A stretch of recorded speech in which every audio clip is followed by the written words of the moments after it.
ఇంతవరకు నీ తప్పులే నీకు తెలియటం లేదు, నీ భారమే నీకు తెలియటం లేదు, నీ కొరతే నీకు తెలియట్లేదు, నీ స్థితే నీకు తెలియటం లేదు. నువ్వు బాగానే ఉన్నాను అనుకుంటున్నావు, దట్స్ ఇనఫ్, ఇది చాలు అనుకుంటున్నావు. కానీ ఈరోజు పరిశుద్ధాత్ముడు నీలోనికి ప్రవేశిస్తే, పరిశుద్ధాత్ముడు నిన్ను బతికిస్తే, నీలోనికి ఉజ్జీవాన్ని కలుగజేస్తే నీ స్థితి నీకు అర్థమవుద్ది. నువ్వు ఎంత ఘోర పాపవో, ఎన్ని విధాల నీవు నలిగి ఉన్నావో, ఎన్ని విధాలుగా దేవుని ముందు నీవు దోషిగా ఉన్నావో అన్నది తెలుస్తున్నాను. అందుకే ఉద్యోగం కలిగినప్పుడు మనుషులు గిలగిల కొట్టుకొని ఏడుస్తారు, పశ్చాత్తాపడి ఏడుస్తారు, వారి పాపముల కొరకు రోధిస్తారు.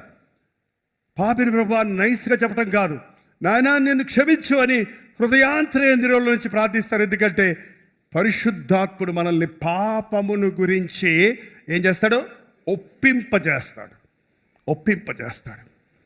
పాస్టర్ గారి ప్రసంగం కేకలు నీ పాపాన్ని బయటికి తీసుకురాలేవు, కానీ నువ్వు మోకాళ్ళ మీద పడినప్పుడు, పరిశుద్ధాత్ముడు నీ మీద అభిషేకమును పొందినప్పుడు నీ అంతరంగము పరిశోధించబడుతుంది. కనుక నీ అంతరంగంలో నలుసులు నిన్ను చిన్న చిన్న వాటిని మైక్రోస్కోప్లో చూస్తారు. చూడండి, ఏంటంటే చిన్న వాటిని చూసినప్పుడు ఈ పెద్దగా కనపడతాయి.